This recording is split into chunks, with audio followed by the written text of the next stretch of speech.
Welcome to another Odds HQ NHL betting preview video for Saturday, September the 5th. I'm Ian Cameron.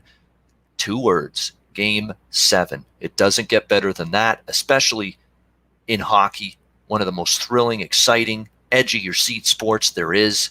And a Game 7 is all you can ask for at Stanley Cup playoff time. And we have one to break down on Saturday night. It's Game 7. New York Islanders, Philadelphia Flyers. Winner moves on to the Eastern Conference Final to take on the Tampa Bay Lightning, who are lying in wait for the winner of this game. The Philadelphia Flyers, minus 135 favorites. The total 5 pretty much across the board here in this one. Or sorry, I beg your pardon. The New York Islanders, misspoke there. New York Islanders favored, minus 125. Philadelphia plus 105. Let's get that right. Let's get the ticker right as well. There we go. So the New York Islanders minus 125 favorites, Philadelphia plus 105, total 5. Now that we've gotten that straightened out, the New York Islanders, I like them in this series. I've backed them many games in this series. They look like the better team in this series. And yet they have to be asking themselves, how the hell are we in a Game 7 right now? Like, really, I mean, if you watch these games and you've watched this series from start to finish, the New York Islanders have controlled the play for the most part. They've had the better chances and larger amount of shots for the most part. They've definitely gotten more offensively from their top players throughout the series than the Flyers have, although that has started to change with the last couple games with Claude Giroux and James Van Riemsdyk in particular stepping up their offensive game for the Flyers. Their defense has been good. They haven't given the Flyers a whole lot in terms of A-grade quality scoring chances.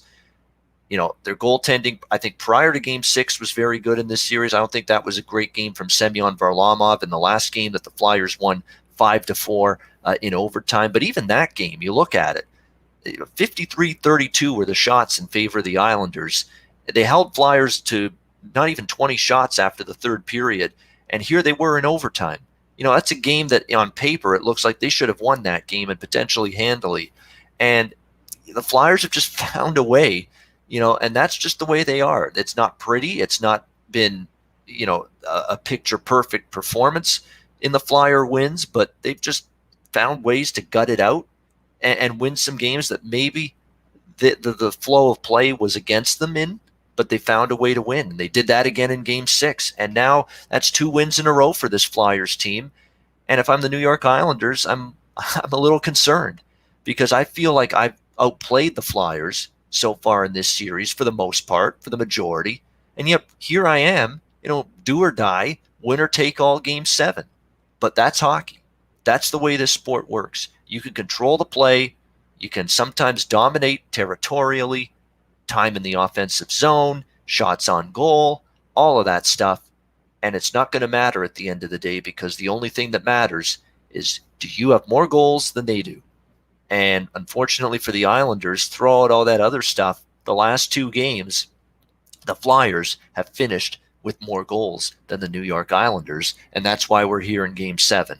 I'm not going against the Islanders, I can tell you that. I'm kind of worried because I don't always love backing the teams that have seen the flow of momentum go against them, like it has here with the New York Islanders, who had a 3-1 series lead after Game 4, and now have seen the Flyers come back to win the next 2 games and tie this series and force a Game 7. But we did see Dallas on Friday, after blowing a 3-1 series lead, rally back in Game 7 in a thriller to beat the Colorado Avalanche in overtime and advance to the Western Conference Final. So it's proof that maybe the Islanders can hit the reset button, say, you know what, we've actually been the better team so far for the majority of this series, play our game, and let's get it done. I have 3 small bets in this game. They're all half unit each. I don't feel comfortable going strong on this game.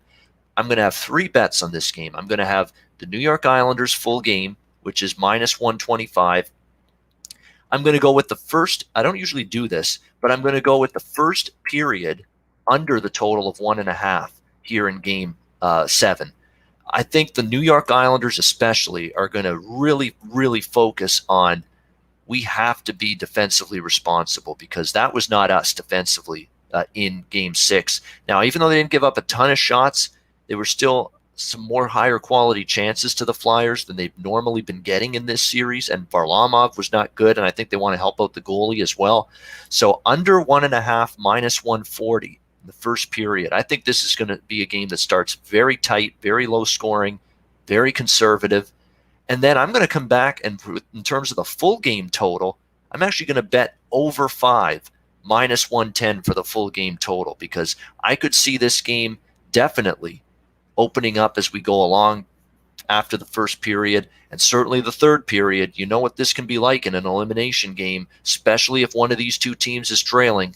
You could get an extended empty net situation, floodgates open, and a late goal scoring explosion, even if you're sitting there with 1-1 or 2-1 going into the third period. You could get the explosion necessary to all of a sudden send that game up and over a full game total of 5. So I think it's a theory that makes some sense, that we get a low scoring start and then things could open up a little bit later in the game. So I'm going to go with it. I don't usually bet a first period total very often, but I thought this one made sense. So Islanders minus 125, Islanders Flyers under 1.5, minus 140 in the first period, and then the Islanders Flyers over 5, minus 110 full game total. 3 small half unit plays for me is the way I am attacking this game from a betting standpoint. Game 7, New York Islanders, Philadelphia Flyers. Winner goes to the Eastern Conference Final. All right, that'll wrap it up. I'm Ian Cameron. Thank you for watching. A reminder to check out odds.com